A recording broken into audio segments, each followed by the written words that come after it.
Media ಎಲ್ಲ ಇದ್ದೀರಾ. So ನಾನು ಎಲ್ಲರಿಗೂ ಹೇಳಲ್ಲ, ಯಾಕೆಂದರೆ ಅದೊಂದು ತಿಳ್ಕೊಳ್ಳಿ. ದಯವಿಟ್ಟು ಯಾರು ನನ್ನನ್ನು ಬೆಟ್ ಮಾಡಿ ತೋರಿಸ್ಲೂಬೇಡಿ. ನೀವು ಎಲ್ಲರೂ ಇದ್ದೀರಾ, ಯಾರು ಇನ್ಕ್ಲೂಡಿಂಗ್ ನನ್ನನ್ನು ಸೇರಿಸಿ ಹೇಳ್ತೀನಿ ನಾನು. ಯಾವತ್ತು ನಾವು ಯಾವಾಗ ಕೆಟ್ಟದಾಗಿ ಮಾತಾಡ್ತೀವಿ ಯಾರ ಬಗ್ಗೆ, ಬೇರೆಯವ್ರ ಬಗ್ಗೆ, ನೀವು ಅಲ್ಲೇ ಕ್ವಶನ್ ಕೇಳ್ಬೋದು, ನೀವು ಅಲ್ಲೇ ಬೈಬೋದು ಅಲ್ವಾ, ಅಲ್ಲೇ ತಿದ್ದಿ ಹೇಳ್ಬೋದು. ಯಾಕೆಂದರೆ ಸಮಾಜದಲ್ಲಿ ಫಸ್ಟು ನಮ್ಮಂಥವ್ರನ್ನಾಗಲಿ, ಪ್ರತಿಯೊಬ್ಬ ರಾಜಕೀಯ ಆಗಲಿ, ಪೊಲಿಟಿಕ್ಸ್ ಏನೇ ಆಗಲಿ, ಸಮಾಜದಲ್ಲಿ ಸರಿ ದಾರಿಗೆ ಕರ್ಕೊಂಡು ಹೋಗೋದು ಓನ್ಲಿ ಮೀಡಿಯಾ.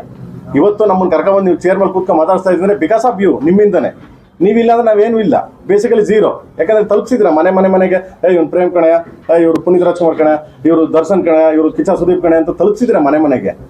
ಸೊ ನಿಮ್ಗೆ ಅಧಿಕಾರ ಇದೆ, ಕೇಳೋ ಅಧಿಕಾರನೂ ಇದೆ, ಹೇಳೋ ಅಧಿಕಾರನೂ ಇದೆ. ಅಂಥದ್ರಲ್ಲಿ ಆ ಥರ ಯಾರಾದರೂ ಕೇಳಿದಾಗ, ಆ ಥರ ತುಂಬ ನ್ಯೂಸೆನ್ಸ್ ಮಾತಾಡಿದಾಗ ದಯವಿಟ್ಟು ನೀವು ಕ್ವಶನ್ ಮಾಡಿ, ದಯವಿಟ್ಟು ಕ್ಯಾಮ್ರಾಕ್ಕೆ ಆಫ್ ಮಾಡಿಬಿಟ್ಟು ಬೈದ್ಬಿಟ್ಟು ಹೋಗ್ಬಿಡ್ಬೋದು ನೀವು ಅಲ್ವಾ. ಯಾಕೆ ಮಾಡಲ್ಲ ಸರ್? ಈಗ ಕನ್ನಡ ಚಿತ್ರರಂಗದಲ್ಲಿ ಇಂತಹ ಸಂದರ್ಭ ಬಂದಾಗ